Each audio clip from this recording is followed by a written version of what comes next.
Queridos hermanos y hermanas, queridos amigos, una vez más bienvenidos en nuestro estudio de Escuela Sabática en la Asociación General. Con la ayuda de Dios queremos presentarles nuestra nueva lección de Escuela Sabática. Estamos juntos con nuestro querido hermano y pastor Gustavo Castellanos, es el presidente de Unión Alemana. Bienvenido, hermano. Muchas gracias, hermano Petkov. Estoy muy contento de estar aquí con ustedes y contigo especialmente compartiendo esta lección de la Escuela Sabática. El Señor nos bendiga en el estudio y en la preparación para poder dirigir bien el próximo sábado de esta lección. Muchas gracias, que Dios le bendiga. Con la ayuda del Señor queremos estudiar nuestra nueva lección, un verdadero revivimiento por el Espíritu de Dios. La lección pasada teníamos una lección que hablaba de un revivimiento falso. Y un revivimiento verdadero puede ser posible solo bajo la inspiración del Espíritu Santo. Por eso, antes de empezar nuestro estudio, queremos hacer una oración en silencio e invitar a todos ustedes participantes en este estudio que invitamos a nuestro Señor Jesucristo en este estudio para que Él nos inspira y que Él nos guía. Amén.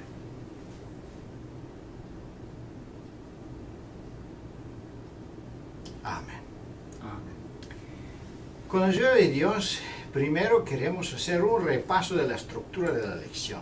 Y como siempre, vemos que la lección tiene una introducción. La introducción son varias preguntas, las primeras preguntas.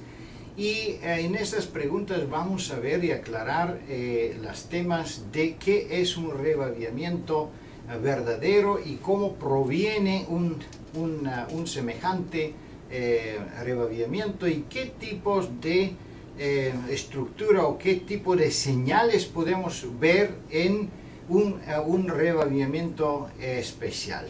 La segunda parte de nuestra lección vamos a ver que este revivimiento tiene un aspecto personal.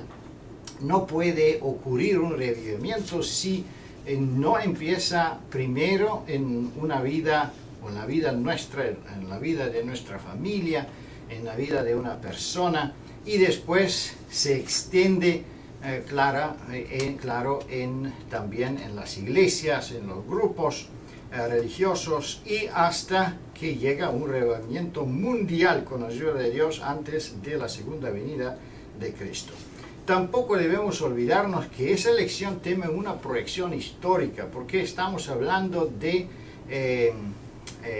la Primera Guerra Mundial y cómo nuestros hermanos adventistas prácticamente no podían participar en un revivimiento semejante, y sabemos qué triste fue las consecuencias. Y al mismo tiempo, la última parte de la lección habla de la posibilidad que nosotros que, vamos a decir, en el pasado participamos en un revivimiento y reforma, y somos parte de la reforma, si no participamos en un revivimiento diario, si no continuamos con la reformación, entonces podemos también caer en los mismos problemas espirituales y caer de la gracia de nuestro Señor. Pero con la ayuda de Dios, las últimas preguntas tenemos mucha esperanza, y otra vez podemos ver que con la presencia de nuestro Señor Jesucristo podemos vencer y debemos ser parte de un revivimiento cristiano, un revivimiento no solo dentro de la historia, pero también un revivimiento en nuestra vida personal, en nuestra iglesia hoy día, un revivimiento moderno.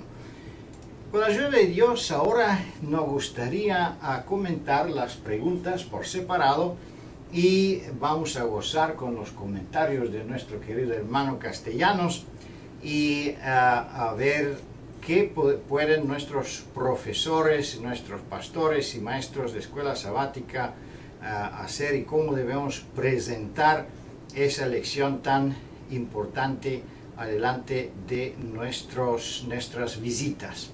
La primera pregunta es, ¿cuál es el inmenso poder tras cada reavivamiento verdadero. ¿Qué tipo de poder tiene un reavivamiento? ¿Y por qué se habla prácticamente de un poder? Porque un reavivamiento puede ser, bueno, un reavivamiento intelectual, un reavivamiento, bueno, de conocimiento.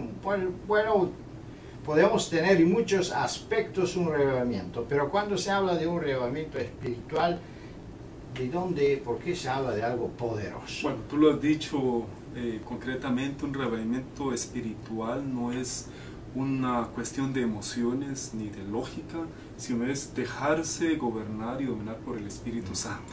La verdadera fuente de la fuerza, de la piedad práctica, de la piedad que obedece, es el poder del Espíritu Santo. Sin el Espíritu Santo no podemos hablar de reavivamiento. Puede ser que nosotros lleguemos a decir, bueno, estamos entusiasmados por algún punto de la verdad, o que estamos entusiasmados por hacer algo en la iglesia, pero eso todavía no es el reavivamiento. Sin el Espíritu Santo, un entusiasmo puede muy fácilmente llegar a desembocar en un fanatismo. Entonces, un cambio de carácter, como está profetizado aquí en la palabra del Señor, lo podemos alcanzar solamente si el Espíritu Santo toca nuestros corazones. Muy interesante, muy bien interesante es que un revivimiento puede llegar hasta un fanatismo. Este pensamiento me gustó mucho. ¿Por qué? Porque un revivimiento verdadero y un revivimiento falso, prácticamente la diferencia externamente es casi ninguna, o muy pequeña. Entonces la diferencia de un revivimiento falso y un revivimiento genuino prácticamente es por dentro, depende de quién lo promueve. Si lo promueve el Espíritu, el poder de Dios es de Dios. Si lo promueve bueno, el enemigo, en ese caso el egoísmo o cualquier otra cosa, puede hasta aparecer un revivimiento muy religioso, pentecostal o de otras iglesias, pero sabemos que no proviene de Dios. Muy interesante. Seguimos esos pensamientos con la ayuda de Dios en la segunda pregunta. La segunda pregunta es el siguiente. ¿Puede alguien por naturaleza ser cristiano? Si hablamos ahora de ese reavivamiento, ahora hablamos de la naturaleza humana y cómo nosotros, como somos humanos, vamos a decir después de Adán caídos, y sabemos que nuestra naturaleza está llena de esas propensidades y tendencias pecaminosas, ¿cómo podemos nosotros entrar en un reavivamiento espiritual? Pienso que el primer paso es tener la conciencia de que nosotros fácilmente tomamos el camino de poner nosotros mismos en el punto central de lo que hacemos o de lo que decimos o de lo que queremos experimentar. En términos filosóficos, teológicos, estamos hablando de un pensamiento antropocéntrico, donde el hombre, donde el ser humano toma el punto central en las doctrinas, en las conductas y en las actividades. Y prácticamente un reavivamiento o un aparente reavivamiento que ya sea personal o de iglesia, que tiene como en el punto central al ser humano, no es el verdadero reavivamiento. Estamos hablando aquí acerca de que el ser humano no se puede transformar a sí mismo. En el camino a Cristo, la nota que está citada aquí en la segunda pregunta, se nos dice que el ser humano tiene la capacidad de hacer ciertos cambios en su vida por medio de la educación, por medio de la formación académica. Él puede por la cultura transformarse a sí mismo. Pero cada una de estas acciones tiene su campo limitado. Ellas no pueden transformar el corazón del ser humano. O sea, nuestra tendencia natural es egocéntrica. Esta sería algo que tenemos que tener siempre presentes, porque cuando hablamos de reavivamiento tenemos que desenfocar nuestra atención de nosotros mismos y centrar nuestra atención en la obra que el Espíritu Santo quiere hacer en nuestros corazones. Muy interesante, muchas gracias, interesante. Entonces un reavivamiento puede ser imitado y posiblemente mucha gente intenta imitarlo, y por eso intentan también, por el mérito de la educación, entrenamiento, repeticiones y todo eso, hacer o dar la impresión de una espiritualidad, de un carácter bueno, de una conducta buena, pero naturalmente es imposible. Por eso, bueno, en la lección pasada estudiamos con más detalles toda esa apariencia de espiritualidad y de fe, pero que realmente no existía en la práctica. Vamos a ver la siguiente pregunta. ¿Qué hizo Jesús antes de enviar el Espíritu Santo en su plenitud? Vamos a ver. Es muy interesante, ¿verdad? Porque Jesús le dice a los discípulos, reciban el Espíritu Santo. Él les sopló su aliento y les dice, reciban el Espíritu Santo. Hay muchas personas que confunden esta acción de Jesús con el derramamiento del Espíritu Santo. Hay personas que piensan que realmente al haber soplado Jesús sobre sus discípulos, ellos recibieron el Espíritu Santo.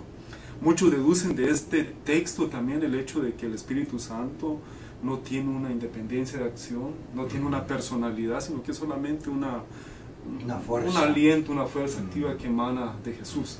Sin embargo, esta promesa, porque este texto nos ayuda a comprender la promesa del Espíritu Santo. Nosotros tenemos aquí el texto de Juan 20, 21, 22, donde dice que habiendo dicho esto, sopló y les dijo, recibid el Espíritu Santo. Esta es una promesa, no es un texto que debemos de tomarlo en el hecho de que en ese momento los discípulos recibieron la plenitud del Espíritu Santo, sino fue un anticipo, fue una seguridad que Jesús les dio. Él les dijo que con este hecho ellos tenían ahora la garantía, si se preparaban, de recibir la plenitud del Espíritu Santo en la lluvia temprana. Así que podemos decir que Jesús preparó a sus discípulos para poder recibir el Espíritu Santo en su plenitud, porque antes de haberles enviado el Espíritu Santo, Él los envió a prepararse, a reunirse, a orar juntos, a permanecer en unidad para poder recibir esa plenitud del Espíritu. En la nota se nos dice que Jesús, antes de dejar a sus discípulos, sopló y díjoles, tomad el Espíritu Santo. Otra vez dijo, he aquí yo os enviaré la promesa de mi Padre sobre vosotros. Entonces, la hermana White nos comenta aquí que el Espíritu Santo fue recibido en su plenitud hasta después de la ascensión de Jesucristo. Entonces es importante diferenciar una vez de una manera teológica que esto aquí no se refiere, este texto no se refiere a que el Espíritu Santo fuera en plenitud, sino es un anticipo, una promesa, y al mismo tiempo de una manera así de la piedad práctica, de saber que el cumplimiento de esta promesa del Espíritu Santo en su plenitud incluye o sobreentiende una preparación que el cristiano quiere hacer o debe de hacer antes de recibir la promesa de la plenitud del Espíritu de Dios. Muy interesante, muchas gracias, Gustavo. Prácticamente cuando leemos el testimonio, la segunda parte habla de los dones del Espíritu Santo. Entonces no es solo una energía que aumenta los dones que tenemos nosotros, no es algo más que eso. Eso no capacita o ¿cómo se llama? Implanta dones, implanta no solo dones, pero frutos también de una naturaleza que no existía antes en nosotros.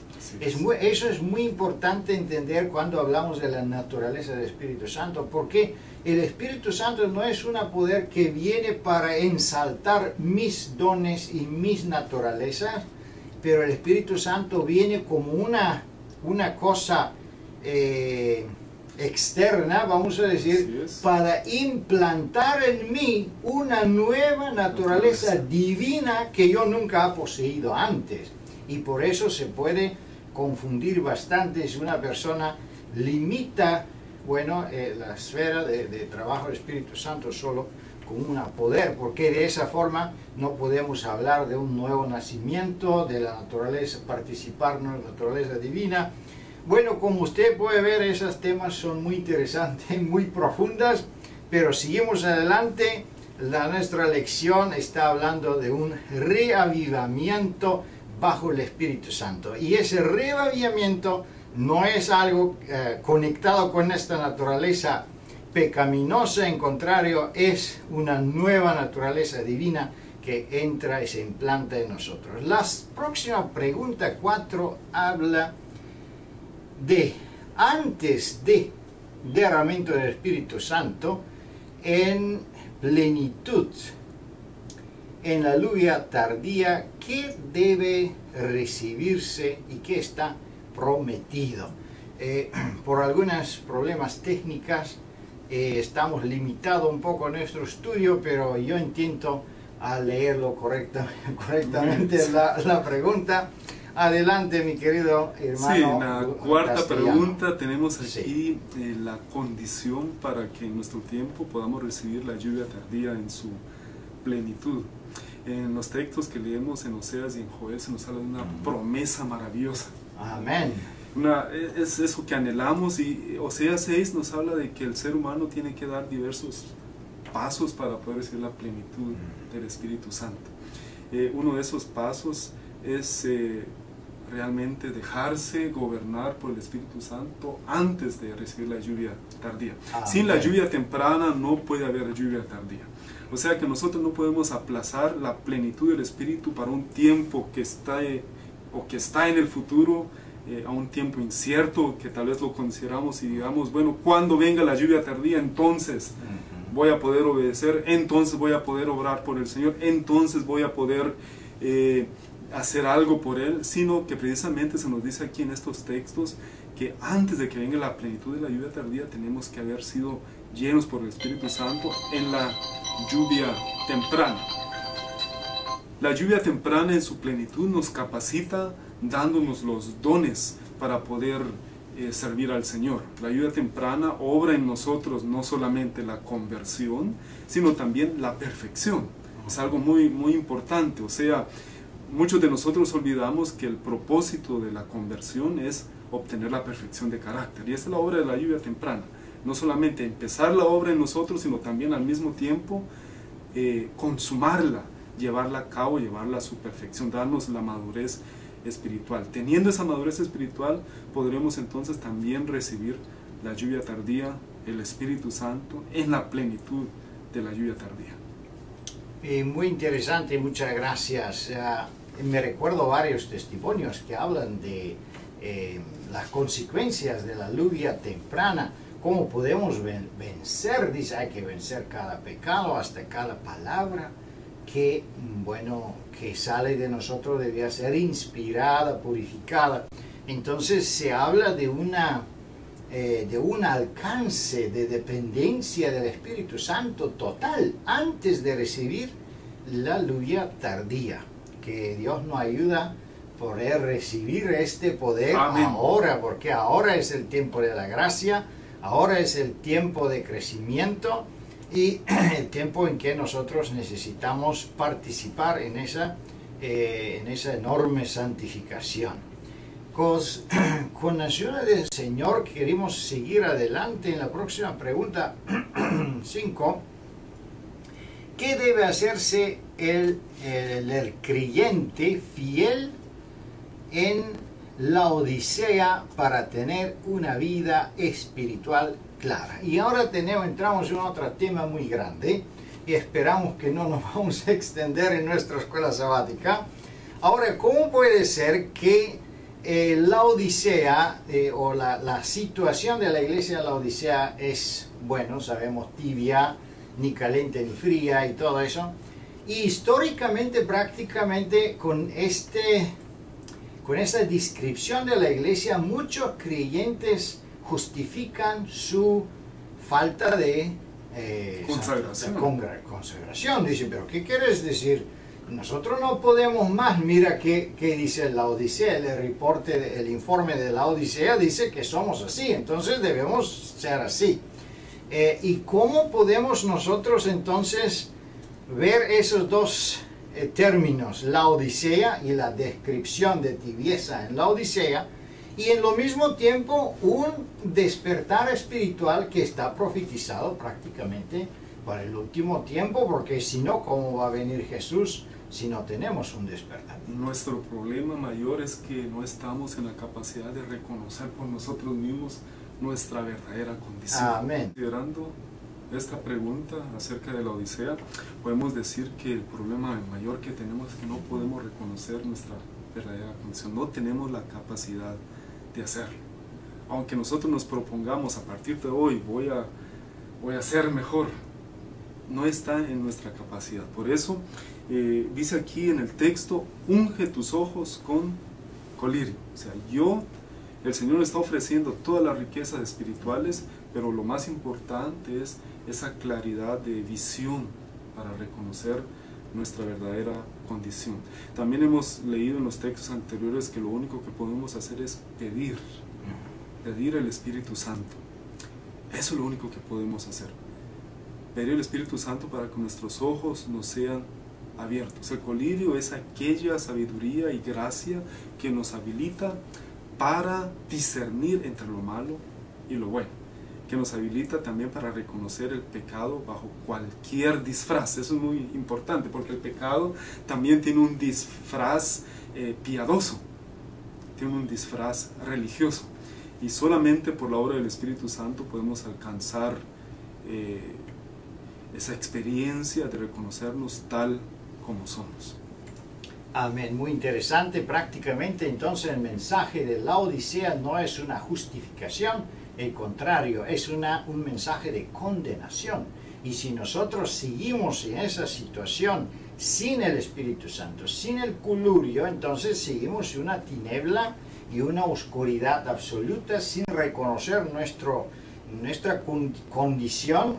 Y históricamente fue comprobado que sucede en una situación así, porque los adventistas pensaban que ellos tienen la verdad, tienen el sábado, tienen todo, pero cuando vino la presión social, entonces se rindieron y, bueno, abandonaron el camino antiguo. Por eso es muy importante que nosotros no tenemos la actitud del orgullo, no tenemos la actitud de una persona que dice, oh, soy rico y tengo todo, soy de la Reforma y mejor de nosotros no hay en todo el mundo. En contrario, debemos buscar cada día este bautismo con el Espíritu Santo, este liderazgo del Espíritu Santo, porque sin eso no podemos sobrevivir un tiempo de prueba, un tiempo de dificultades. Siguiendo adelante con la próxima pregunta 6, ¿qué más debemos hacer para recibir el Espíritu Santo?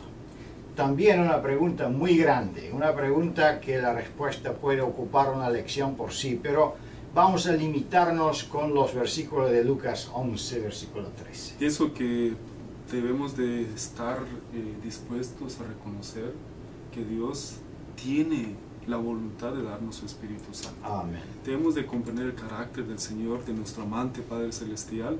Él dice, si vosotros siendo malos podéis dar buenas dádivas a vuestros hijos, ¿cuánto más el Padre Celestial estará dispuesto a concedernos su Espíritu Santo? Así que teniendo esta confianza podemos acudir a Él y decirle, Señor, concédeme.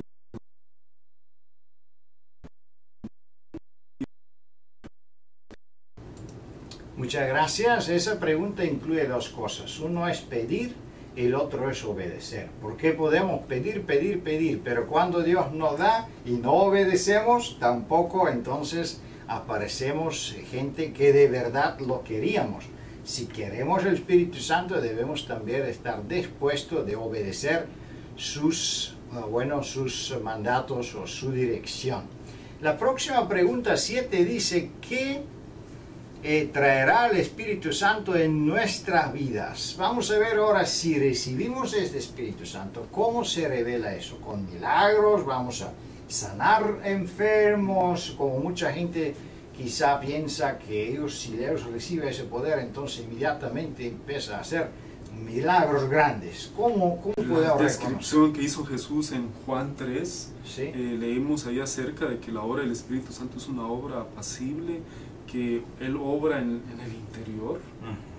O sea, Él no obra sacudiendo emociones, sacudiendo el entusiasmo, o de alguna manera que la gente se sienta así como arrobada y arrebatada hasta el tercer, cuarto cielo espiritualmente, sino Él lo que obra es un cambio, una transformación del ser, del carácter en el interior. Así es la obra del Espíritu Santo como el Señor la describe en Juan capítulo 3. Es una obra de renovación espiritual, una obra de transformación espiritual, una obra que es llamada la obra del nuevo nacimiento. Algo que para mí es importante es también constatar y dejar aquí bien claro que la obra del nuevo nacimiento no es algo único en nuestra vida, es algo que debemos de renovar diariamente. O sea, esta experiencia en nuestras vidas tiene que ser diaria. Muchas gracias, muy interesante. No significa que Dios no puede obrar milagros con nosotros, sí, y va a hacer cuando Dios quiere hacerlo, pero recordémonos nuestro querido profeta Elías cuando habló o cuando quería encontrarse, o cuando él estaba en la cueva y el Señor lo buscó, entonces él escuchó esta voz suave, apasiva. Entonces esa es la forma como Espíritu Santo se comunica con nosotros. Y debemos tener, por eso debemos tener afinados nuestros sentidos espirituales para poder reconocer esta influencia suave, porque Dios no obliga a nadie, no va a venir con truenos y con terremotos, pero con una voz muy suave, muy amorosa. Sí. Cuanto más importante es reservarnos los tiempos especiales para poder escuchar su voz. Amén. Porque estamos rodeados todo el tiempo de ruido, de personas, de trabajo, de estrés. No va a ser posible escuchar la voz del Espíritu Santo. Amén. Amén. Muy interesante. Sí. Gracias. La pregunta número 8. ¿Cómo se podrá comprobar que el Espíritu Santo está morando en una persona? Vamos a ver, quizá no tanto de una persona, pero en mí mismo. Porque juzgando a los otros quizá podemos intentar, o estamos intentando todo el tiempo lamentablemente de juzgar a otras personas, pero importante es juzgar primero a nosotros mismos. Así es, a mí me ha impresionado de este texto el hecho de que el texto comienza con la expresión, más el fruto del Espíritu Santo es amor, gozo, paz, paciencia, benignidad, bondad, fe. Lo importante es ver aquí que el texto comienza con la expresión el fruto del Espíritu Santo y no los frutos del Espíritu Santo. O sea, el fruto es un paquete completo que el Señor nos entrega. En Latinoamérica nosotros cultivamos mucho el maíz, y el maíz es un fruto, pero tiene muchos granos. Así es también el Espíritu Santo, como una mazorca, como maíz. El Señor te entrega el fruto del Espíritu Santo con muchos granos, y uno de esos granos es el amor, la paciencia, la benignidad, la fe, la confianza, es también el dominio propio, la constancia, la perseverancia. O sea, muchas de las cualidades del carácter cristiano nos son entregadas con el Espíritu Santo. Así que podemos comprobar que nosotros hemos hecho esta experiencia del nuevo nacimiento, que estamos siendo reavivados por el Espíritu Santo, si nosotros expresamos también los elementos del carácter divino, el fruto del Espíritu Santo. Muchas gracias. Prácticamente la próxima pregunta es casi igual o muy conectada con ¿qué testimonio podemos dar en ese sentido? Pero quizá vale la pena hablar un poco más de eso. Si yo tengo mucha fe, yo tengo muchísima fe, pero no tengo la temperancia. Entonces parece que como tengo mucho de unos dones, pero de los otros dones como que no lo tengo. Es muy interesante eso que mencionaste, que prácticamente cuando el Espíritu Santo posea nuestra naturaleza, la posee entera, la posea con todos los sentidos, con todas las cosas. Es como un melón, o lo tienes o no lo tienes. Es muy interesante cómo se expresa también el versículo. Y la pregunta número 9 habla entonces no solo de una situación o de algo que recibimos internamente, pero también de un testimonio, que no se puede impedir dar testimonio. ¿Qué testimonio da una persona que tiene el Espíritu Santo? Bueno, el Espíritu Santo nos es entregado para que nosotros podamos dar un testimonio vivo de nuestra relación con Cristo. No hay una persona que pueda decir que ha nacido de nuevo y que al mismo tiempo pueda negar el dar testimonio de su fe. O sea, eso no concuerda, no es congruente. Es importante que cuando nosotros hemos hecho una experiencia con el Señor, también nos abramos nuestro corazón para poder entregar de los dones que el Señor nos ha dado. Algo deberíamos de saber, y es lo siguiente: cuando la palabra nos dice que debemos de testificar, tiene una manera propia de testificar, que el Señor utiliza las fortalezas de una persona para poder dar testimonio. Así que aquel que puede hablar y le gusta hablar, va a hablar más y solamente del Evangelio. Pero aquel que sirve y le gusta servir, va a utilizar este don también para testificar de Cristo. Aquel que le gusta dar el mensaje de salud y trabajar en el ramo médico misionero, va a dar también en este ramo testimonio de su fe. Muchas gracias. Entonces debemos recordarnos que aún parte tenemos los dones espirituales, que tiene que ver con mi santificación. De otro punto de vista tenemos los oficios de servicio. Y ahí sí el Espíritu Santo comparte con cada uno diferentes dones para servir. Es interesante también que si una persona no quiere servir, ¿para qué va a recibir el Espíritu Santo? Solo para quedarse en casa y disfrutar, que tener un ejemplar de oro, algo muy especial. No, yo no creo que eso es el propósito del Espíritu Santo. Así que cualquier persona que quiere obtener el Espíritu Santo debe estar dispuesto a utilizarlo, a poner todo su tiempo en servicio de su próximo. Y prácticamente con ese pensamiento también nos conectamos con la última pregunta 10. ¿Qué debemos hacer los cristianos a medida que la historia del mundo llega en su fin? Si tenemos ese amor, si tenemos esos dones espirituales, ¿qué debemos hacer? Y eso prácticamente es un llamado muy importante para todos nuestros hermanos que van a participar en nuestra escuela sabática. Yo quisiera en este punto referirme de nuevo al título de la lección, que es el reavivamiento como una necesidad que tenemos, ¿no? O sea, los textos nos están hablando aquí en Colosenses y también donde el apóstol Pablo habla en Efesios, de que debemos de aprovechar el tiempo, debemos de redimir el tiempo. Un reavivamiento genuino de nuestra vida espiritual como individuos y como iglesia solo va a ocurrir si nosotros nos tomamos el tiempo adecuado para poder tener nuestra relación con Cristo. No podemos hablar de reavivamiento cuando todo lo hacemos a la carrera. Hacemos nuestras oraciones a la carrera, hacemos nuestros cultos familiares a la carrera, leemos la Escritura, todo a la carrera. Debemos de tomarnos el tiempo. Vemos que una enfermedad en los países tanto industrializados como aquellos que están en caminos de ser países industrializados es la enfermedad del estrés, de hacerlo todo muy rápido. La gente ya no se toma tiempo para nada. Ahora que he estado aquí en los Estados Unidos visitando la actividad de la conferencia general, me he dado cuenta que aquí en los Estados Unidos la gente ya no cocina. La gente lo que hace es comer comida rápida. ¿Cuál es el resultado de eso?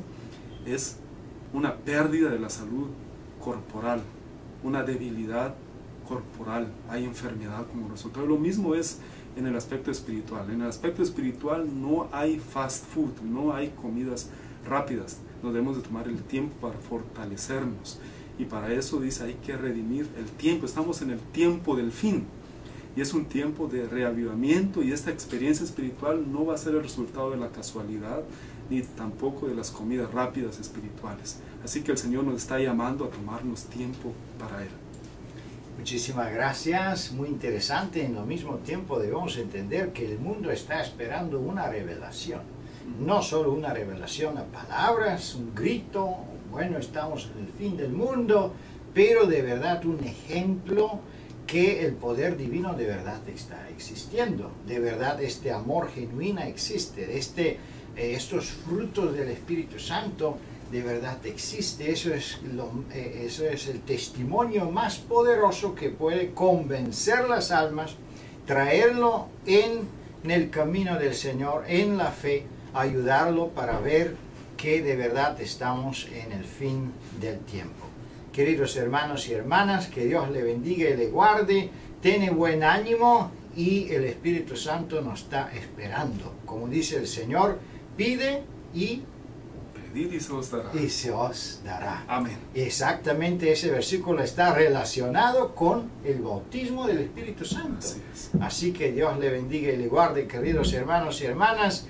Y vamos a esperar que nuestro querido pastor castellano nos puede conectar, si no visitar, pero conectarnos vía otras medias por internet, y podemos hacer en el futuro otras escuelas sabáticas juntos.